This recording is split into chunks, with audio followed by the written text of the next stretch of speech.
നമ്മുടെ ജീവിതത്തിൽ നമുക്ക് വിജയിക്കണമെങ്കിൽ നമുക്ക് വേണ്ട ഏറ്റവും വലിയ ക്വാളിറ്റി എന്ന് പറഞ്ഞാൽ ഒപ്റ്റിമിസ്റ്റിക് മൈൻഡ് സെറ്റ് അല്ലെങ്കിൽ ഒപ്റ്റിമിസമാണ്.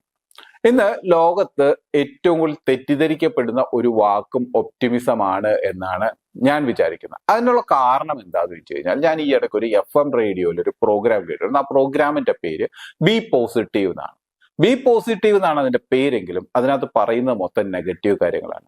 ആക്സിഡൻസിനെ പറ്റിയിട്ട്, മോഷണത്തിനെ പറ്റിയിട്ട്, സൈബർ ക്രൈംസിനെ പറ്റിയിട്ട്, അല്ലെ കൊലപാതകത്തിനെ പറ്റിയിട്ട്, ഇതിനെ പറ്റിയൊക്കെയാണ് നമ്മൾ സംസാരിച്ചുകൊണ്ടിരിക്കുന്നത്.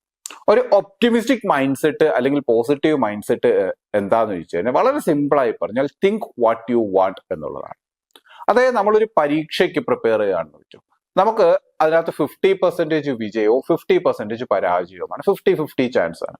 പക്ഷെ നമ്മൾ എപ്പോഴും അവസാനത്ത് നമുക്ക് വേണ്ടാത്ത 50%നെ പറ്റിയിട്ടായിട്ട് ബഹുഭൂരിപക്ഷം ആൾക്കാരും ചിന്തിക്കുന്നത്. അതുകൊണ്ടാണ് നമുക്ക് പരീക്ഷയെ പറ്റി ഇത്രയും ടെൻഷൻ ഉണ്ടാകാൻ അല്ലെങ്കിൽ സ്ട്രെസ് ഉണ്ടാകാനുള്ളതാണ്. നമ്മൾ ആരും നമുക്ക് വേണ്ട ആദ്യത്തെ 50%നെ പറ്റിയിട്ട് ബഹുഭൂരിപക്ഷം ആൾക്കാരും ചിന്തിക്കാറില്ല എന്നുള്ളതാണ്. നമ്മൾ ആദ്യത്തെ 50% ആണ് നമ്മൾ ചിന്തിക്കുന്നതെങ്കിൽ അതിന്റെ ഒരു ഗുണം എന്താണെന്ന് ചോദിച്ചു കഴിഞ്ഞാൽ, നമ്മൾ എപ്പോഴും വിജയത്തിനെ പറ്റി ചിന്തിക്കുമ്പോൾ ഓട്ടോമാറ്റിക് ആയിട്ട് നമ്മുടെ മനസ്സിനകത്ത് നമ്മൾ വരുന്നത് അത് വിജയിക്കാൻ നമ്മൾ എന്തൊക്കെ ചെയ്യണം, വിജയിക്കാനുള്ള ഏതൊക്കെ പോർഷൻസ് പഠിക്കണം, അങ്ങനെയുള്ള കാര്യങ്ങൾ. കാര്യം നമ്മുടെ മൈൻഡ് തന്നെ ഓട്ടോമാറ്റിക് ആയിട്ട് ഒരു സൊല്യൂഷൻ സെൻട്രിക് ആയിട്ട് ചിന്തിക്കാൻ തുടങ്ങും.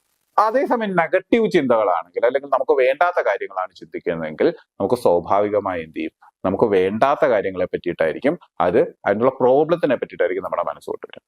നമ്മളൊന്ന് ആലോചിച്ച് നോക്കിയാൽ, നമുക്ക് ഒരുപാട് പൈസയുടെ ആവശ്യമുണ്ടാവും. പക്ഷെ നമ്മൾ അമ്പലത്തിൽ പോയിട്ട് എപ്പോഴും പറയുന്നത് എന്താണ്, ഭഗവാനെ നമുക്ക് കടം തരരുതേ എന്നായിരിക്കും നമ്മൾ പ്രാർത്ഥിക്കുക. അല്ലെങ്കിൽ നമുക്ക് എപ്പോഴും എന്താണ് നമ്മൾ പ്രാർത്ഥിക്കുന്ന വേറൊരു ഇതാണ്, നമുക്ക് രോഗങ്ങൾ തരരുതേ എന്നാണ്. നമുക്ക് വേണ്ടാത്തൊരു കാര്യമാണ് രോഗം, പക്ഷെ നമ്മുടെ ഫോക്കസ് വരുന്ന എവിടെയാണ്, രോഗത്തിലാണ്. സത്യം പറഞ്ഞാൽ അതിന് പകരമായി നമുക്ക് വേണ്ട കാര്യങ്ങൾ നമുക്ക് പറയാൻ പറ്റും. നമുക്ക് ആരോഗ്യം തരണേ എന്ന് പറഞ്ഞു കഴിഞ്ഞാൽ രോഗം ഉണ്ടാകത്തില്ല, പകരം നമുക്ക് ആരോഗ്യമായിരിക്കും. നമുക്ക് വേണ്ടതും ആരോഗ്യമാണ്. അപ്പോൾ നമ്മുടെ ചിന്തകൾ പതുക്കെ ഒന്ന് ഷിഫ്റ്റ് ചെയ്ത് കഴിഞ്ഞാൽ അത് ഒപ്റ്റിമിസ്റ്റിക് ചിന്തകളാവും.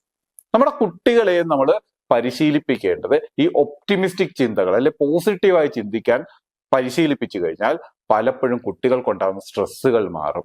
ഇന്ന് കുട്ടികൾക്ക് പലപ്പോഴും ആത്മഹത്യാ പ്രവണതയൊക്കെ ഉണ്ടാകാനുള്ള പ്രധാന കാരണം അവരുടെ ഈ ഒരു നെഗറ്റീവ് ചിന്തയാണ്. അപ്പൊ നമ്മൾ ചെറിയ ചെറിയ എക്സസൈസുകൾ കൊടുത്ത് കുട്ടികൾക്ക് ഈ പോസിറ്റീവ് ചിന്തകൾ വളർത്തി കഴിഞ്ഞു കഴിഞ്ഞാൽ അവർക്ക് വിജയിച്ച് മുന്നോട്ട് ദീർഘകാലം പോകാനായി സാധിക്കുമെന്നുള്ളതാണ്.